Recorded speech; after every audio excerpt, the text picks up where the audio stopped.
Marketing, recrutement. Vos besoins ont des solutions vidéo avec Décideur TV, le studio.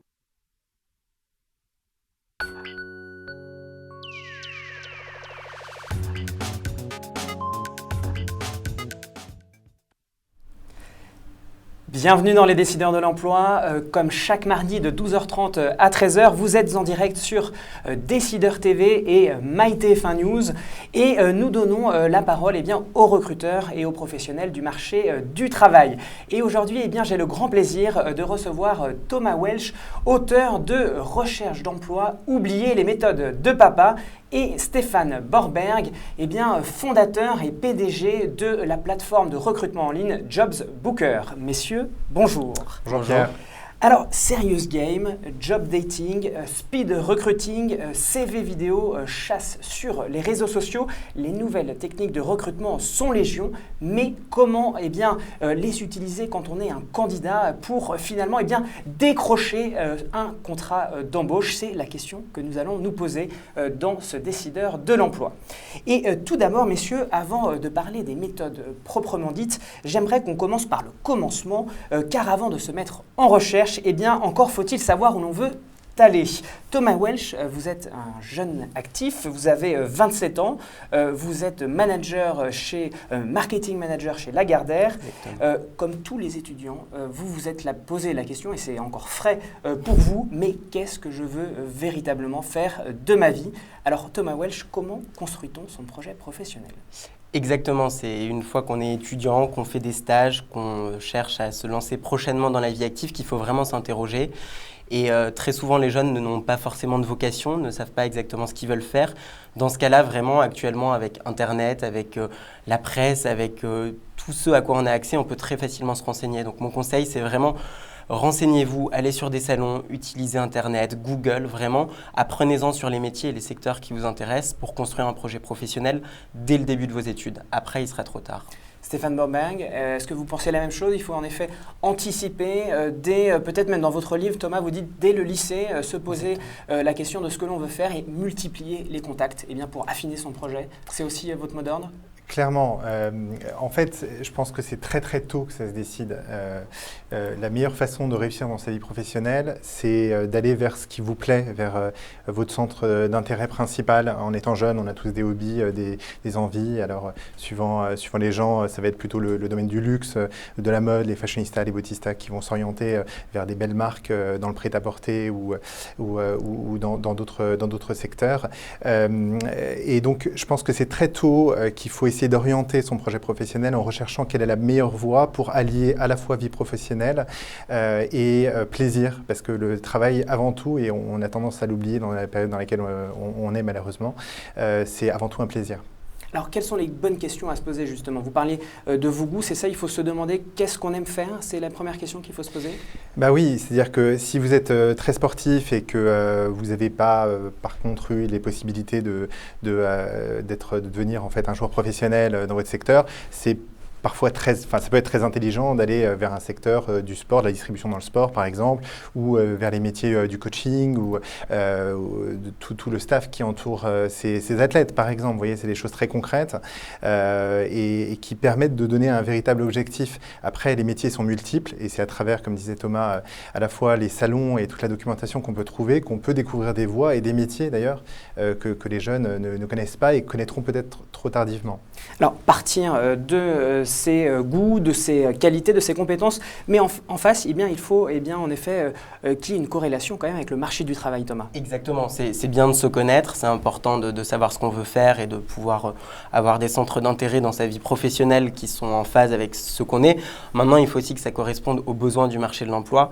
C'est vrai que se lancer dans des études ou dans un métier qui est en voie de disparition où alors, il y a très peu de débouchés, de possibilités d'évolution, c'est un peu dommage parce qu'après on se retrouve avec des jeunes diplômés qui sont un petit peu perdus, ils ne savent plus exactement vers quoi aller. Donc autant en prendre conscience dès le début et s'orienter vers quelque chose qui à la fois correspond à ce qu'on veut faire mais qui en même temps offre une carrière professionnelle pérenne. Alors votre livre, Recherche d'emploi, oubliez les méthodes de papa, que je montre d'ailleurs à l'écran, votre livre est préfacé par Jérôme Tixier qui est DRH de L'Oréal, le leader mondial des cosmétiques.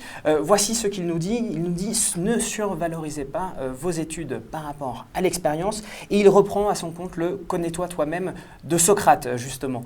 Stéphane Boberg, est-ce que vous avalisez ces propos de Jérôme Tixier? Oui, surtout je ne vais pas me fâcher avec lui tout de suite parce que je pense qu'on a des choses à faire ensemble. Non, mais très, très sérieusement, oui, je pense qu'on est dans cette logique et dans une logique en plus qui est un peu plus favorable qu'elle pouvait l'être il y a quelques années, dans le sens où on est dans une structure mondialisée. L'Internet, justement, donne accès aujourd'hui à un marché global et plus simplement à un marché local. Et donc, on a une capacité également de pouvoir évoluer et trouver ces zones et ces emplois. Je suis d'accord avec Thomas, c'est-à-dire que s'il n'y a pas de débouché dans votre région ou c'est très, très bouché dans votre région, le fait d'avoir une volonté de partir ailleurs, soit dans votre pays, dans une autre région en l'occurrence, soit à l'étranger, est une optique aussi faisable pour revenir bien évidemment plus fort et nourri d'expériences assez riches. Donc je pense qu'il faut avant tout suivre ce pourquoi on est fait. On va tous dans le même sens en fait là aujourd'hui. C'est avant tout un besoin de se réaliser le monde du travail. Et il n'y a rien de pire, en fait, que de prendre une voie qui n'est pas la sienne pour faire plaisir à sa famille, à des amis ou à des préconçus en tant que tel, et le regretter toute sa vie en étant un peu coincé, parce qu'on se rend compte très rapidement, en fait, que le recruteur est un animal clivant qui aime bien vous voir toujours dans une expérience qui suit la première. Et donc, il faut essayer de ne pas se tromper sur la première. Alors, ne survalorisez pas, je vais y arriver, les études par rapport à l'expérience. Comment mettons en pratique ce précepte, Thomas ? Alors, ce que veut dire Jérôme Tixier et qui est très vrai, c'est qu'effectivement, il y a les études qui sont obligatoires, mais ce n'est pas le seul critère qui est déterminant désormais pour aboutir, comme on le souhaite, dans sa carrière professionnelle, dans son lancement, puisqu'actuellement, tout le monde on trouve de plus en plus de jeunes diplômés très qualifiés. Donc ensuite, une fois qu'on a tous fait les mêmes études commerciales, d'ingénieurs ou autres, qu'est-ce qu'on fait pour se différencier ? Et c'est là, en fait, où sa personnalité, sa motivation va faire la différence. Donc, avoir très tôt un projet professionnel pour pouvoir rencontrer le maximum d'acteurs de ce métier, de ce secteur.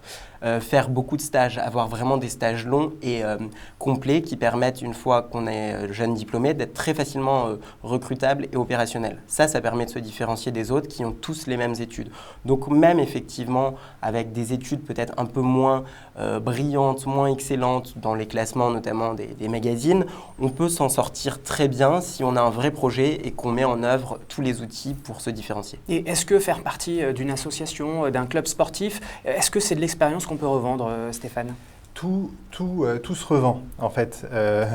Voilà, c'est-à-dire qu'on est encore une fois, faut avoir conscience qu'on est chacun d'entre nous un vrai produit marketing. Le meilleur vendeur, d'ailleurs, de ce produit-là, c'est soi-même. Et donc, il faut être en capacité de valoriser chaque acquis que vous pouvez avoir, que ce soit dans le monde professionnel, bien sûr, et ce qui est beaucoup moins utilisé et ce qu'on essaie, nous, de prôner très régulièrement, de mettre en évidence et de valoriser ses expériences personnelles. Je prenais le cas tout à l'heure du sportif qui va s'orienter dans une carrière dans un des métiers du sport. Le fait de pratiquer pendant 15 ans le tennis vous donne une grande longueur d'avance sur quelqu'un qui a fait Sciences Po et qui n'a pas votre expérience pour aller vendre des raquettes chez un des grands de la distribution parce que, bien évidemment, vous connaissez le marché, vous avez testé les produits, vous êtes le mieux placé et avec le meilleur discours, celui qui est le plus intelligible par les gens qui font qui ont le même hobby que vous en tant que tel, pour pouvoir vendre ces produits. Et donc, c'est extrêmement important d'arriver à valoriser ça. Thomas parlait de l'apprentissage ou de l'alternance de manière générale. C'est une chance. C'est-à-dire qu'on le voit souvent comme un moyen de pouvoir... Alors justement, on est quand même en pleine polémique sur les stages qui vont être limités. Est-ce qu'on ne va pas couper l'herbe sur le pied justement des jeunes candidats puisqu'ils n'ont peut-être moins d'opportunités d'avoir une expérience à revendre derrière ? Votre opinion là-dessus? Oui, je pense que tout ce qui empêche des jeunes, et notamment des jeunes sans expérience professionnelle, c'est-à-dire qui rentrent dans le monde de l'emploi, ce qui est la thématique qu'on traite aujourd'hui, est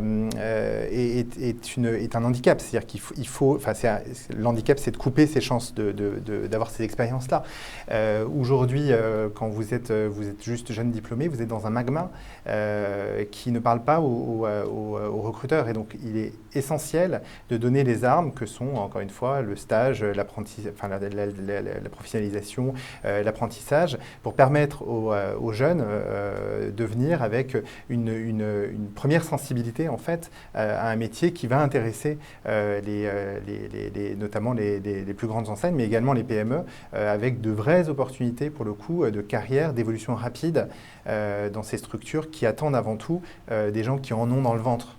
Alors, quelle est la bonne méthode finalement pour débuter sa recherche? Thomas Stéphane vient de nous parler effectivement d'avoir cette approche marketing, quasi de personal branding. Est-ce qu'en effet, c'est cette démarche-là qu'il faut suivre? Alors moi, ce que je dis beaucoup dans mon livre et ce qu'on m'a enseigné notamment chez L'Oréal quand j'y étais stagiaire, c'est market yourself. C'est-à-dire vraiment apprendre on devient dans notre société son propre produit, on est son premier produit à vendre. Donc le but, c'est de se positionner sur un secteur sur lequel on a un intérêt, sur un métier, faire les études qui vont avec, faire des stages, rencontrer le maximum d'acteurs de cet environnement et se faire connaître. Et ensuite prendre la parole sur ce secteur. Donc c'est par exemple avoir un blog, c'est aller sur les salons, aller dans des clubs, des associations, enfin vraiment être visible pour se différencier de tous les autres candidats qui finalement ont une démarche plus attentiste et qui attendent la fin de leurs études pour se poser ces questions-là. Et là, ça permet de prendre les devants, effectivement. Alors, je le rappelais en introduction, il y a aujourd'hui pléthore d'outils présents sur le marché. Stéphane Borberg, vous êtes le fondateur, je le disais en introduction, de Jobs Booker, une plateforme de recrutement en ligne. Quand vous la décrivez, vous dites qu'elle permet de chercher, trouver et conclure un contrat de travail en quelques clics. Quelle est votre recette? Bien, c'est très simple. En fait, on n'a pas souhaité réinventer la roue, on a souhaité la remettre sur l'axe. En fait, on a créé la première plateforme qui permet de gérer l'intégralité du processus de recrutement. Donc, comme vous le disiez, du matching très fort entre les attentes en amont jusqu'à la conclusion du contrat de travail qui est possible pour la première fois de manière numérique sur une plateforme, en passant par l'organisation de rendez-vous. Vous pouvez même effectuer en visioconférence sur la plateforme à travers nos outils propres. Et le but du jeu, c'est de l'amont à l'aval, de mettre l'offre en face de la demande. Donc en amont, on rapproche les recruteurs et les candidats sur des thématiques extrêmement concrètes. Quels sont les critères de tri, justement Justement, donc, de manière très concrète, on les rapproche sur des thématiques comme la proximité, le volume horaire, l'emploi du temps, le salaire. Donc on s'assure en amont que les candidats qui viennent à nos clients ont accepté leurs conditions puisque ce sont les leurs. Et ça change tout. C'est-à-dire que quand vous êtes inscrit dans votre cadre de vie et vous êtes compatible avec votre cadre de vie, si vous êtes bien à la maison dans votre tête, vous serez très bien dans votre travail. Donc c'est tout le premier travail qui prenait 70% du temps des recruteurs, appeler des gens pas disponibles, qui n'acceptent pas le salaire, qui n'acceptent pas la distance, etc., qui est déjà enlevé. Ensuite, le deuxième point qui est très important, c'est que toutes les plateformes que vous connaissez de recrutement d'ancienne génération sont des sites de petites annonces. C'est-à-dire que vous répondez à une annonce et l'acte final, c'est la candidature que vous envoyez dans une boîte opaque qui vous répond très gentiment que dans 3 semaines et 1 jour, si on ne vous a pas répondu, c'est que vous êtes dans une poubelle bleue ou verte. Or, sur Jobs Booker, la candidature est le démarrage de tout. Et ça change tout aussi, et notamment dans l'échange qu'on a aujourd'hui. On remet l'humain au cœur du process à tous les niveaux. C'est-à-dire qu'à partir de la candidature, vous allez pouvoir échanger des messages avec le recruteur instantané, des documents, prendre des rendez-vous physiques, téléphoniques ou en visio, les faire en visio, aller jusqu'à la conclusion du contrat. Et comme vous pouvez vous actualiser en temps réel sur la plateforme, eh bien, on a cassé la temporalité des annonces. Ça n'existe plus, la temporalité des annonces. Vous créez des rapports dans la durée avec les recruteurs qui vous donnent un statut négatif. Ils vous mettent sur le bord de la route pendant un moment et vous ne pouvez plus les contacter, mais vous continuez à vous actualiser pour pouvoir les séduire peut-être plus tard. Et intérêt, c'est que vous les intéressez pour aujourd'hui ou pour demain, en fonction de l'évolution à la fois de vos disponibilités et de votre expérience. Alors, vous avez intégré, vous nous dites, un système de visioconférence. Est-ce que, selon vous, aujourd'hui, la vidéo, c'est indispensable dans le recrutement? Oui, l'humain est indispensable. Ce que je veux dire, c'est que tout ce qu'on a donné, en fait, tout ce qu'on donne, c'est-à-dire que le fait de créer un outil qui soit aussi complet du côté client, recruteur, que du côté candidat pour la première fois, va dans ce sens-là. L'échange avec les gens est essentiel. Gagner du temps en faisant une visio d'abord, les recruteurs ont tendance à donner plus de chances justement à plus de gens parce que c'est plus rapide de faire une visio et si on n'est pas très en phase avec la personne, vous savez, en tant que recruteur, il ne faut pas se leurrer, il y a beaucoup de politiquement correct, mais dans les premières minutes, quand ça ne va pas, en fait, ou qu'on ne sent pas le candidat, c'est vraiment dans les premières minutes, voire dans les premières secondes, même si c'est choquant. Alors, c'est intéressant là, ce que vous nous dites, Stéphane Borback, parce que justement, dans votre livre, Thomas, vous nous dites qu'il ne faut pas passer trop de temps sur notamment sa lettre de motivation. Voilà, parce que en effet, le recruteur en général, voilà, sait assez rapidement et il faut mieux multiplier les contacts plutôt que en effet passer 3 heures à faire une lettre de motivation qui sera peut-être pas lue finalement en effet. Tout à fait, effectivement, je dis que la lettre de motivation actuellement, dans sa plus grande partie, ne sert plus à rien, pour être clair, disons-le, à part dans certains domaines où c'est encore très codifié, tels que le secteur juridique, de l'audit, de la finance, où finalement, pour la forme, on demande une lettre de motivation, mais elle ne sera pas forcément lue. Après, de manière globale, je conseille vraiment d'avoir une stratégie ciblée, d'utiliser notamment les réseaux sociaux pour multiplier le nombre de contacts, et un CV, quand on est un jeune diplômé, un étudiant, suffit pour résumer son parcours et résumer son profil en une dizaine de lignes dans le corps du mail. Ça permet vraiment aux recruteurs de gagner du temps, effectivement, c'est ce que disait Stéphane, c'est qu'actuellement on doit offrir un gain de temps grâce aux nouvelles technologies aux recruteurs et donc voilà, être très synthétique. Et mon conseil aussi, c'est d'adjoindre plutôt une lettre de recommandation avec le CV plutôt qu'une lettre de motivation. Ça permet de se différencier aussi. Alors, oui, Stéphane. Oui, juste pour compléter, d'abord une petite chose sur la partie vidéo, notamment sur la visio, juste pour terminer ce qu'on se disait il y a quelques instants.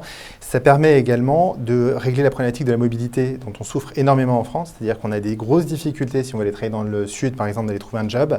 C'est très coûteux, c'est très chronophage et notamment sur des jobs qui ne sont pas forcément ultra payés, c'est très compliqué en fait à organiser. La visio permet justement d'avoir des entretiens suffisants en fait avec 2-3 recruteurs avec qui il y a un vrai matching pour aller les voir après sur place et souvent l'un d'entre eux aura l'élégance de payer le trajet par ailleurs.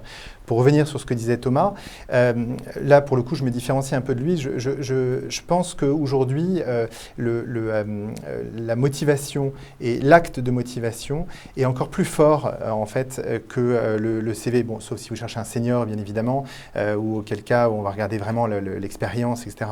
qui va primer. Ce qu'on a créé de notre côté, c'est 2 messages pour aller très vite justement et pour éviter de perdre du temps. Les références significatives, parce que ce qu'on va vous demander à chaque fois, c'est d'avoir travaillé dans le secteur ou au contraire de valoriser des expériences qu'on peut faire en l'occurrence en disant justement quels sont les éléments de votre vie personnelle qui font que professionnellement vous serez apte à prendre le poste. Et un message d'accroche qui est très court, enfin qui doit être très court et qui doit permettre aux recruteurs d'avoir envie de vous recevoir. Un seul exemple.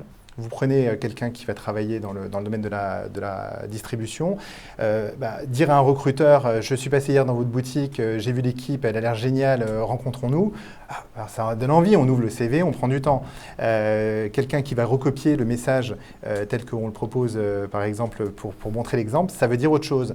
Et l'important, dans la recherche et dans l'efficacité aujourd'hui des outils, en fait, et c'est vraiment notre conviction la plus profonde, c'est que toute la partie matching basique, en fait, sur les critères comme la proximité, volume horaire, etc., doit être fait en amont par un outil qui permet de le faire parce que c'est le plus simple et il n'y a pas de raison de s'en priver. Par contre, tout cela nous permet de redonner du temps pour l'investir dans l'humain, qui manquait cruellement en fait dans le process de recrutement, ce qui est quand même un comble quand on fait des ressources humaines. Donc là, le but, si vous voulez, et c'est de notre côté notre approche, c'est on se plaît à dire qu'on a donné une âme à JobZooker. C'est-à-dire que à tous les niveaux, vous allez pouvoir démontrer votre motivation, vous allez pouvoir construire des dossiers qui vont être très complets avec, comme disait Thomas, par exemple, une lettre de recommandation, une très bonne idée qu'on propose, une lettre de motivation, une copie de diplôme, ce qui fait gagner du temps, ou tout autre document qui peut être un CV vidéo, vous pouvez intégrer dans votre dossier de candidature, notamment sur JobZooker, mais également des photos, par exemple, être capable, quand vous n'avez aucune expérience dans le domaine de la mode, de faire vraiment un panégyrique de votre garde-robe et montrer que c'est vous qui habillez toutes vos copines et donc capable de leur montrer en fait à quel point vous êtes doué pour conseiller les clients, va impacter très favorablement en fait les décideurs. Remettre de l'humain aujourd'hui dans notre monde de 3.0, ça passe bien souvent par les réseaux sociaux. Vous en parliez, Thomas. Quelle est la bonne manière d'aborder ces réseaux sociaux ? Déjà, effectivement, dans mon cas personnel, les réseaux sociaux ont été vraiment très importants puisque, comme dans mes recherches de stage et dans mon premier emploi actuellement, c'est vraiment passé, ça a été possible grâce aux réseaux sociaux. Alors, c'est pas miraculeux, c'est pas magique, ça permet juste, en fait, comme je le dis, c'est un accélérateur de mise en contact, c'est un grand agenda et répertoire mondial qui permet de rentrer facilement en contact avec les personnes qui nous intéressent. Donc, finalement, c'est très simple. Si on a un projet professionnel, si on souhaite entrer en contact avec des personnes d'une entreprise qui ont un métier qui nous plaît, il suffit d'envoyer un message très simplement. Alors dans mon livre, je donne justement des exemples de messages parce que c'est la question que les jeunes se posent beaucoup. Finalement, des questions très concrètes. Voilà. Exactement, c'est très concret. Qu'est-ce qu'on dit ? Et en fait, c'est très simple, c'est juste expliquer sa motivation, être courtois forcément. Le but n'est pas de demander un emploi, hein, c'est vraiment dans une démarche d'échange dans les deux sens. Et donc c'est dire votre profil, votre parcours m'intéresse, est-ce qu'on peut en discuter ? Est-ce que je peux vous envoyer mon CV pour me donner votre avis, vos conseils ? Enfin, c'est vraiment être dans une démarche d'échange réciproque et aussi mettre en avant son interlocuteur pour qu'il soit intéressé par votre démarche. Alors, plus largement, au-delà des réseaux sociaux, vous soulignez l'importance du networking, en bon français, de créer son propre réseau. Et vous nous dites que c'est ouvert à tout le monde, pas besoin d'avoir des parents qui ont le bras long. Mais comment construit-on ce réseau ? D'abord, Thomas, puis je vous demanderai aussi votre avis, Stéphane. Tout à fait. Le réseau en soi est souvent connoté, mais finalement, c'est quelque chose de très simple. C'est utiliser les contacts qu'on peut avoir dans son entourage direct ou via ses amis, ses proches, ses professeurs, et le développer aussi, notamment grâce aux réseaux sociaux, en allant à des forums, des salons, des soirées, dans une visée d'échange professionnel. Donc, même sans avoir aucun réseau, si on a un centre d'intérêt, si on a un souhait professionnel, il suffit de contacter ces personnes, de proposer un café, un échange téléphonique, et on construit petit à petit son réseau. Et le but, c'est forcément de l'entretenir à long terme pour être au courant des opportunités et avoir des conseils, des points d'ancrage professionnels. Alors comment entretient-on ce réseau, Stéphane ? Je pense qu'en fait, il n'y a qu'une seule et unique réponse à cela. D'ailleurs, je vais vous donner une avant-première vraiment en exclusivité mondiale pour vous. La clé pour tous les candidats qui nous regardent, je vous regarde dans les yeux, pour réussir, c'est réellement soyez sympa. Voilà. La seule chose que j'aurais à dire en fait à quelqu'un qui est un jeune qui démarre dans la vie, c'est soyez sympa. De votre côté, vous, vos proches, quand vous rencontrez quelqu'un et qu'il y a un échange favorable, sympathique, un sourire, quelqu'un qui va vous rendre service ou qui va avoir un échange constructif, qui vous met en valeur, etc., vous avez envie de construire avec lui, vous avez envie d'échanger avec lui. Par contre, Thomas, la sympathie, en effet, c'est la clé selon vous aussi ? Oui, être bienveillant, être effectivement pas simplement intéressé. Les réseaux, c'est quand même fait pour échanger et il faut que les deux parties en tirent bénéfice. Alors, ce qui revient souvent chez mes invités, en effet, sur cette question du réseau, j'ai eu l'occasion de faire des émissions plus spécifiquement sur cette thématique des réseaux. Le premier mot qui vient, c'est effectivement, il faut donner avant de recevoir. C'est ce que vous pensez aussi ? Et oser. Et oser, c'est-à-dire qu'en fait, je pense qu'avant tout, c'est oser. Si vous pensez que ce n'est pas faisable, en fait, vous avez perdu. Voilà, tout est faisable dans la vie. Vous pouvez demain aller dîner avec François Hollande. Si vous avez le bon mot au bon moment, la bonne intervention au bon moment, vous êtes capable de pouvoir obtenir un rendez-vous de cette nature-là. Tout est faisable, Thomas ? Moi, j'avais une tradition, effectivement, dans tous mes stages, dans des grands groupes, c'était de demander à rencontrer le PDG pour me présenter, tout simplement. Et j'ai été reçu quasiment à chaque fois. Alors j'attends encore Arnaud Lagardère, mais sinon ça a toujours été un succès. On déjeunera ou on dînera ensemble d'ailleurs. Arnaud, si tu nous entends. Avec grand plaisir. Je suis François aussi d'ailleurs. Oui, non, tout est possible. Il faut oser, effectivement. Il faut oser, et même si on se prend un refus, c'est pas grave. Exactement. C'est ça le mot d'ordre. Non, et surtout d'ailleurs, surtout quand on se prend un refus, il faut être encore plus sympathique. Pas niais, pas mièvre, c'est pas ça dont je vous parle. Le but du jeu, c'est pas de se carpéter devant quelqu'un, pas du tout, jamais d'ailleurs. Il faut vraiment être toujours sur le terrain de l'objectivité, ramener les gens sur le terrain de l'objectivité tout le temps. Mais par contre, si vous êtes mal reçu ou si vous êtes éconduit de manière parfois d'ailleurs très rustre de la personne qui est en face, ayez la satisfaction au moins de finir très proprement avec cette personne. Vous pourriez être étonné parfois des retours que vous aurez aussi de ce côté-là. Et puis je pense que que c'est un état d'esprit, tout simplement, qu'il faut avoir pour pouvoir évoluer dans sa vie, un état de conduite qu'il faut avoir et qu'il faut s'imposer encore plus dans ces cadres-là. Le monde est très très petit. Vous savez, aujourd'hui, le contact justement positif que vous avez avec une personne, ou l'apport que vous pourrez lui faire en lui donnant, on parlait de donner, bien évidemment, il faut donner maximum, sans rien attendre en retour, comme dit la chanson. Florent, si tu m'entends. Et donc, en fait, en fait, cette personne-là pourra être clé dans 10 ans, dans votre vie, etc. On construit ensemble, toujours. On construit jamais tout seul. Alors, nous allons passer, Thomas, peut-être un dernier mot là? Oui, à ce sujet, juste, effectivement, il ne faut pas avoir peur d'être confronté à des échecs, des refus ou des non-réponses. Ce n'est pas un souci. Au pire, la personne ne vous répond pas et ça s'arrête là. En fait, il faut avoir la mentalité de l'entrepreneur, c'est ça, dans sa démarche de recherche d'emploi, c'est la même chose? Il faut se professionnaliser en fait, mais en fait il faut y prendre du plaisir. C'est-à-dire que si vous prenez du plaisir dans votre recherche et dans votre construction, en fait vous allez être étonné des résultats que vous aurez à tous les niveaux, parce que d'abord c'est galvanisant, le fait de pouvoir avoir beaucoup d'activités dans votre recherche positive et d'ouvrir les champs des possibles avec des personnes intéressantes qui sont signifiantes pour vous, etc. Eh bien ça vous donne une force particulière que les gens ressentiront en entretien, par exemple. Vous voyez, alors justement, Stéphane, je vous prends au mot. Nous allons passer à notre rubrique conseils aux candidats et on commence par vos 3 conseils CV.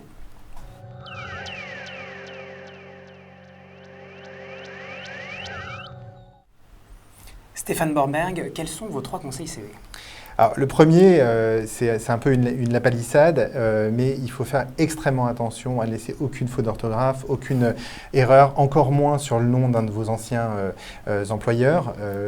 C'est du vécu, hein, donc je vous le dis, c'est très très important, prendre un soin tout particulier à cela. Le deuxième point, c'est de personnaliser, ne serait-ce que par secteur, par sous-secteur ou par enseigne en fait, que vous allez adresser, donc parfois pour un client vraiment particulièrement votre CV, de telle manière à mettre en avant réellement vos expériences dans le secteur et ce qui va intéresser le recruteur. Et puis finalement, le troisième conseil, c'est de ne pas surcharger son CV. Ce n'est pas parce que vous allez indiquer que vous avez fait plein de choses dans votre vie, jusqu'au concours de hot dog que vous avez gagné à Las Vegas l'année dernière, que vous allez pouvoir convaincre des gens en face de vous. Donc il faut surtout leur donner une lisibilité très forte sur votre CV, de telle manière à ce qu'ils puissent tout de suite ouvrir le CV et se dire « Ah oui, effectivement, il y a un matching » et qu'ils sentent ce matching-là, en fait. Thomas? Moi, effectivement, le premier conseil que je donnerais, et particulièrement aux jeunes, c'est de comprendre à quoi ça sert et qu'est-ce qu'en attend un employeur. Parce que très souvent, on fait ça comme un exercice scolaire, un peu bateau, et on fait du copier-coller. Non, il faut comprendre qu'est-ce qu'un recruteur en attend et ensuite y mettre les bonnes informations. Donc ne le voyez pas comme un exercice scolaire. Qu'est-ce qu'il en attend justement le recruteur? Le deuxième point rejoindra exactement le point de Stéphane, c'est oser faire court, bref, élaguer. Ce qui n'a pas d'intérêt, on le retire. Le but, c'est pas d'être exhaustif, mais c'est juste de mettre ce qui a un intérêt. Donc plus c'est court mais straight to the point, plus ça sera efficace. Et le dernier conseil à ce sujet, c'est être très concret, très factuel. En fait, les recruteurs attendent de pouvoir comprendre ce que vous avez fait avant, ce que vous avez appris et ce que vous savez faire et comprendre par rapport à leur cas de figure. Donc mettre des chiffres, des données, un chiffre d'affaires, un nombre de clients recrutés, etc. Être très concret dans les faits. Essentiel. Alors Thomas nous disait, il faut avoir en tête ce qu'attend le recruteur. Stéphane Borberg, vous avez été du côté du recruteur, hein, vous avez travaillé dans les ressources humaines dans plusieurs entreprises avant de fonder votre propre site. Qu'est-ce qu'il attend le recruteur lorsqu'il reçoit un CV? On est sur cette question du CV. Ce qu'il attend, en fait, c'est la bonne surprise, en fait. Dans le magma, encore une fois, vous ne pouvez même pas vous rendre compte à quel point un recruteur est sollicité et reçoit des CV et à quel point ça va être bref le temps qu'il va vous accueillir et qu'il va vous accorder. Donc, ne faites pas en sorte, enfin, faites en sorte de ne pas lui donner une occasion de dire « Ah bon, non, ça ne me va pas ». Parce que pour un nœud papillon rouge qui vous paraissait très joli à la communion de votre vieille tante, enfin, de vieille tante, c'est un peu compliqué, mais votre petit frère, encore une fois, aux fautes d'orthographe dont on a parlé tout à l'heure, c'est extrêmement rapidement, en fait, qui va vous squeezer. Donc, il faut réellement avoir une vigilance, être vraiment straight to the point aussi, c'est-à-dire montrer tout de suite qu'on est en face du job et qu'on n'est pas venu par hasard. Encore une fois, un CV qui n'intéresse pas un recruteur, ça va prendre entre et je rigole pas du tout, 1 et 10 secondes en fait pour passer la trappe. Quelqu'un qui va intéresser, ça va monter 1 minute, 2 minutes quand c'est vraiment quelque chose ou un petit peu plus quand c'est vraiment un très long CV, quelqu'un qui est senior, etc. Après, ce qui va faire la différence, bien évidemment, ça va être l'intuition que le recruteur en a d'un point de vue, encore une fois, humain. C'est-à-dire que n'oubliez pas que l'animal recruteur, encore une fois, est humain. Alors l'humain passe justement essentiellement par l'entretien. On passe aux 3 conseils entretien.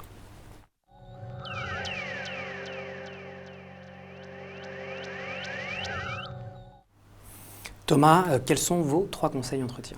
Alors déjà, vraiment, la garantie du succès de l'entretien, c'est avant l'entretien. C'est vraiment dans la préparation qu'on réussit son entretien, particulièrement lorsqu'on n'a pas forcément l'expérience de ce type de rendez-vous, et aussi lorsqu'on est stressé, anxieux, entraînez-vous. Recherchez sur Internet toutes les informations sur l'entreprise, la personne que vous allez voir, préparez les réponses aux questions pièges qu'on peut vous poser, et une fois prêt, vous serez à l'aise dans cet exercice sur place.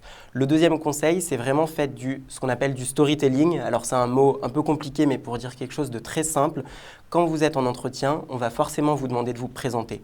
Préparez cette histoire. C'est vraiment une histoire qui doit expliquer votre parcours, votre stratégie, votre cohérence, pourquoi vous êtes là aujourd'hui et pourquoi l'employeur doit vous recruter. Donc c'est une petite histoire très cohérente qui sera agréable à écouter et qui donnera envie d'en connaître plus. Il ne faut pas que ce soit linéaire, il faut vraiment que ce soit travaillé. Donc répétez-le, entraînez-vous chez vous.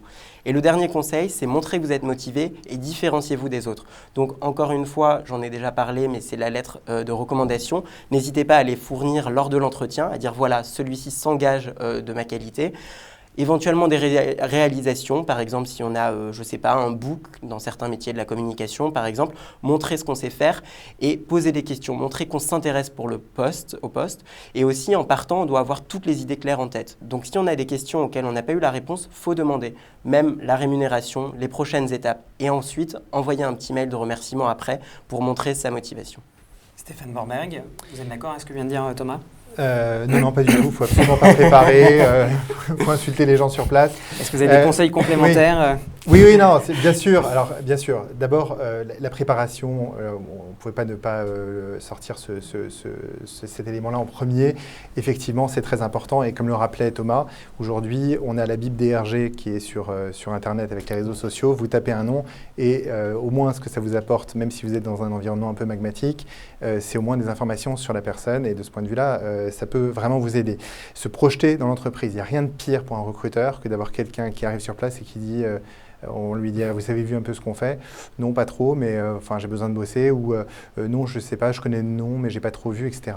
Le minimum, c'est d'aller sur le site internet de l'entreprise, de connaître les clients, de connaître les concurrents et d'être capable justement de pouvoir se projeter de manière intelligente, parce que sinon vous n'arriverez pas à vous projeter de manière intelligente dans le poste. Ce qui m'amène au deuxième conseil.